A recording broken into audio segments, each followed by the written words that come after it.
আসসালামু আলাইকুম রহমতুল্লাহ। আজকে আমাদের আলোচনার বিষয় হচ্ছে মা বাবার রক্তের গ্রুপ কখন সন্তানের জন্য ক্ষতিকর। আমরা সবাই জানি মানুষের শরীরে প্রধান রক্তের গ্রুপ হচ্ছে চারটা। একটা হচ্ছে এ, আরেকটা হচ্ছে বি, আরেকটা হচ্ছে এ বি, আরেকটা হচ্ছে ও। এখন আমাদের জানা লাগবে এই যে চারটা রক্তের গ্রুপ এগুলা কিসের বেসিসে আমরা করলাম। আমাদের শরীরে যে রক্তটা থাকে এই রক্তটা মূলত দুইটা জিনিস নিয়ে গঠিত। একটা হচ্ছে রক্তরস বা প্লাজমা, যেটা তরল পদার্থ, আরেকটা হচ্ছে রক্তকণিকা। রক্তকণিকা হচ্ছে আবার তিন ধরনের। একটা আছে আরবিসি বা লোহিত রক্তকণিকা, আরেকটা আছে ডাব্লিউবিসি বা শ্বেত রক্তকণিকা, আরেকটা আছে অনুচক্রিকা বা প্লেটিলেট। এই যে আরবিসিটা আছে, আরবিসির আকারটা হচ্ছে এরকম গোলাকার। এটা হচ্ছে আরবিসি। আরবিসির বাইরে এই যে লেয়ারটা আছে এটাকে বলা হয় কোষঝিল্লি। কোষঝিল্লি বা প্লাজমা মেমব্রেন। এই যে কোষঝিল্লি আছে এই কোষঝিল্লির মধ্যে অ্যান্টিজেন থাকে। এই অ্যান্টিজেনের উপর ভিত্তি করে মূলত রক্তের গ্রুপগুলোর নামকরণ করা হয়েছে। তাইলে এর মধ্যে কি থাকবে? এর মধ্যে থাকবে অ্যান্টিজেন এ, বি রক্তের গ্রুপের মধ্যে থাকবে অ্যান্টিজেন বি, এ বি এর মধ্যে থাকবে অ্যান্টিজেন এ এবং বি দুইটাই, আর ওতে ও মানে মনে করলাম শূন্য, এখানে কোনো কি নেই, অ্যান্টিজেন নাই। এই যে চারটা রক্তের গ্রুপ বললাম এগুলা হচ্ছে পজিটিভ এবং নেগেটিভ হতে পারে। কি হতে পারে? পজিটিভ হতে পারে, আবার নেগেটিভও হতে পারে। এই যে পজিটিভ নেগেটিভ এটা আবার একটা ফ্যাক্টরের উপর নির্ভর করে, সেটা হচ্ছে কি ক্যাপিটাল ডি। তাহলে ক্যাপিটাল ডি যদি কারো রক্তের গ্রুপের মধ্যে উপস্থিত থাকে তাহলে তার রক্তের গ্রুপ হবে পজিটিভ, আর ক্যাপিটাল ডি যদি কারো রক্তের গ্রুপের মধ্যে অনুপস্থিত থাকে তাহলে তার রক্তের গ্রুপ হবে নেগেটিভ। তাহলে যাদের ক্ষেত্রে নেগেটিভ তাদের ক্ষেত্রে কি থাকে? তাদের ক্ষেত্রে ক্যাপিটাল ডি এর পরিবর্তে থাকে স্মল ডি। ধরে নিলাম কারো রক্তের গ্রুপ হচ্ছে বি পজিটিভ, তাহলে আমরা বি পজিটিভ থেকে বলতে পারি হচ্ছে তার রক্তের গ্রুপের মধ্যে কি আছে? ক্যাপিটাল ডি অ্যান্টিজেনটা আছে। আবার কারো রক্তের গ্রুপ হতে পারে বি নেগেটিভ, তাহলে তার মধ্যে কি আছে? তার মধ্যে আছে স্মল ডি, তাহলে ক্যাপিটাল ডিটা নাই। এখন প্রশ্ন হলো মা বাবার রক্তের গ্রুপ কখন সন্তানের জন্য ক্ষতিকর হতে পারে? তাহলে মা বাবার রক্তের গ্রুপ কি কি রকমের হতে পারে?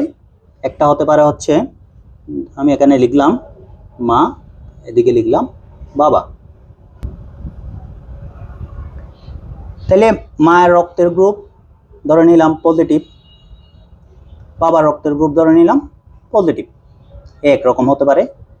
আবার হতে পারে মায়ের রক্তের গ্রুপ নেগেটিভ, বাবার রক্তের গ্রুপ নেগেটিভ, একরকম হতে পারে। আবার ধরে নিলাম মায়ের রক্তের গ্রুপ হতে পারে পজিটিভ, আর বাবার রক্তের গ্রুপ হতে পারে নেগেটিভ। এই তিন ক্ষেত্রে সাধারণত কোনো সমস্যা হয় না। তাহলে এখন সমস্যাটা হয় কখন? সমস্যাটা হয় মূলত যখন মায়ের রক্তের গ্রুপ হবে নেগেটিভ আর বাবার রক্তের গ্রুপ হবে পজিটিভ, তখনই হচ্ছে মূলত সমস্যাটা হয়। মায়ের শরীরের যে অমরাটা আছে, অমরার মাধ্যমে বাচ্চার সাথে মায়ের কি থাকে? একটা কানেকশন থাকে। তাইলে যখন একজন পজিটিভ রক্তধারী পুরুষ একজন নেগেটিভ রক্তধারী মহিলাকে বিয়ে করে, ধরে নিলাম তাদের প্রথম সন্তানরা হবে পজিটিভ রক্তধারী। তাহলে পজিটিভ মানে হচ্ছে তার শরীরে কি আছে? ক্যাপিটাল ডি আছে, আর মায়ের রক্তের গ্রুপ হচ্ছে নেগেটিভ, তার শরীরে আছে স্মল ডি। এখানে মজার বিষয় হচ্ছে এই যে প্রথম সন্তান যেটা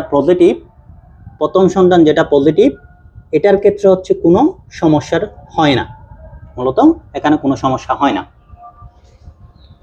সমস্যাটা হয় কখন? সমস্যাটা হয় হচ্ছে যখন ওই নেগেটিভ রক্তধারী মাটা দ্বিতীয়বার কনসিভ করে, তখন মূলত সমস্যা হয়। ধরে নিলাম দ্বিতীয়বার উনি আবার পজিটিভ রক্তধারী একটা বাচ্চা কনসিভ করলো। কনসিভ করার কারণে তার বাচ্চার শরীরে আছে ক্যাপিটাল ডি আর মায়ের শরীরে আছে স্মল ডি। প্রথম যে বাচ্চাটা উনি কনসিভ করছিল তার শরীর থেকে কিছু পরিমাণে ডি মায়ের শরীরে থেকে যায়।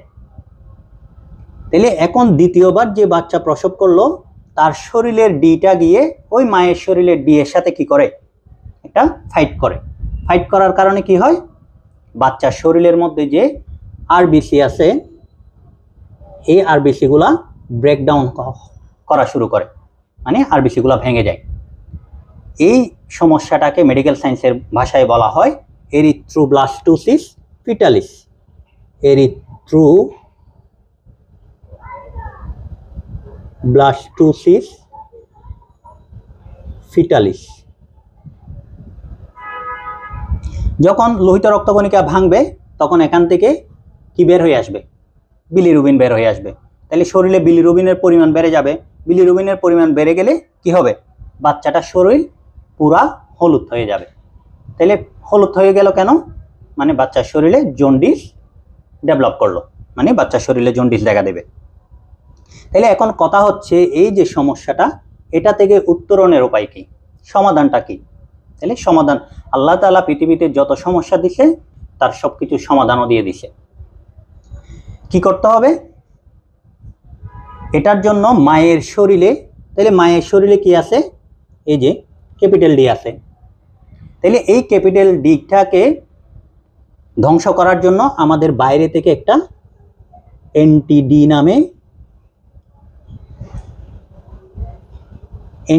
নামে একটা ইনজেকশন দিতে হবে। কখন দিতে হবে? এটা দিতে হবে হচ্ছে ওই যে প্রথম বাচ্চাটা কনসিভ করছিল এই বাচ্চাটা প্রসব হওয়ার 72 ঘন্টার মধ্যে এই এনটিডি ইনজেকশনটা দিতে হবে। এই এনটিডি ইনজেকশনটা দিলে আল্লাহর রহমতে কোনো সমস্যা হবে না। আজকের আলোচনা এতটুকু। সবাই আমার জন্য দোয়া করবেন। আসসালামু আলাইকুম।